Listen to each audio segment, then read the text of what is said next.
Someday, probably sooner than you think, I could walk into a coffee room wearing this bionic legs and nobody would even blink. Sounds crazy, right? I know, but let's be honest. Years ago, people didn't wear those giant noise-canceling headphones. They didn't stare into their phones while walking into traffic. So here's the real question. First, is this thing actually comfortable to wear? Second, why would anyone bother strapping metal motors to their hips and legs in the first place? We're gonna answer all of that, but first, let me strut into the city wearing my new bionic legs. For years, exoskeletons have mostly lived in two places: medical clinics and industrial warehouses. In hospitals, they act like an extra set of muscles to help patients walk again. In factories, they support workers lifting heavy loads. But recently, that technology has started to move somewhere new, into the outdoors. Think hiking, cycling, mountain climbing. One key example of this shift is Hypershell. Most people think of exoskeleton technology, maybe they'll think of Iron Man, or they'll think, a lot of people have this correct understanding, like exoskeletons can be used for medical purposes, industrial purposes, like in warehouses. And so Hypershell was the first to take this technology and repurpose it for recreation, for the consumer segment, for the outdoors. It's got a battery, motor on each hip, and it gives your legs a boost so you can walk further with less effort. The idea behind it is to enable people to explore more, to expand their boundaries and really see more of the world. Let me clip that. Perfect. I'm Iron Man now! I'm Iron Man! It's not on yet, guys, okay? Because I'm saving that for my actual test drive. Yeah. So I'm just like feeling it right now. Yeah. We're gonna try this, guys. I'm gonna walk this flight of stairs and then halfway they're gonna turn it on, so I'll actually feel the difference. Whoa, whoa, whoa, I've got superhuman capabilities. Oh, damn it. Whoa, whoa. I'm trying to like initiate the action, but be lazy right after initiating the action. It actually does the job after you initiate the action. So they're gonna turn it off.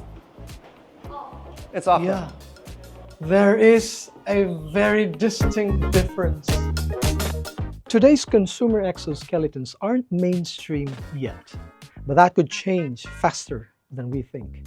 Manufacturers are racing to make them lighter, quieter, more comfortable, and easier to wear. The goal is simple: make the technology fade into the background. With our newest products now, we have something that we call Hyper Intuition, which is an end-to-end motion control algorithm that really takes all of the inputs from the sensors that are integrated into the exoskeleton, synthesizes them, brings them together, and then gives you the optimal torque output at any instant. So the end result for the user is something that feels extremely natural, extremely seamless, and it feels good to wear. It kind of fades into the background even. Hypershell has also been working with search and rescue teams around the world as a way to test and refine the technology in real high-stakes conditions. Because if an exoskeleton can help a rescuer climb a mountain with heavy gear, it can probably help anyone take a longer hike with less strain. In the eventual future, exoskeletons will be as commonplace as smartwatches or even backpacks. It'll be something that you don't think twice about when you get ready in the morning, you go out for the day, you put on your shoes, you put on your backpack, you also put on your exoskeleton. But would you wear exoskeletons out in public? Probably not. Not yet.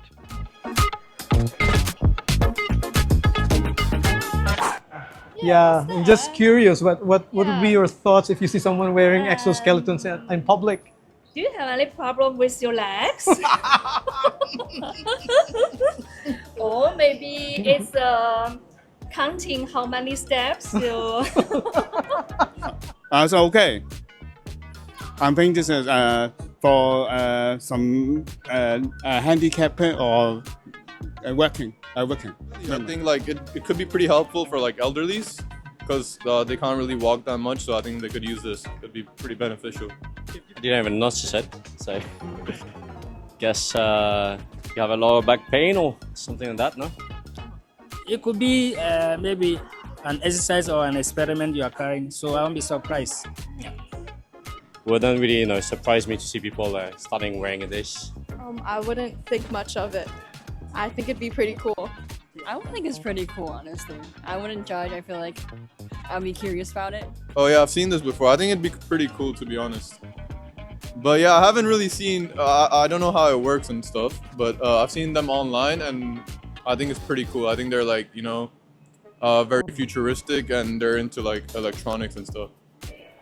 For most people, the idea still feels strange, a little too futuristic, maybe a little too awkward.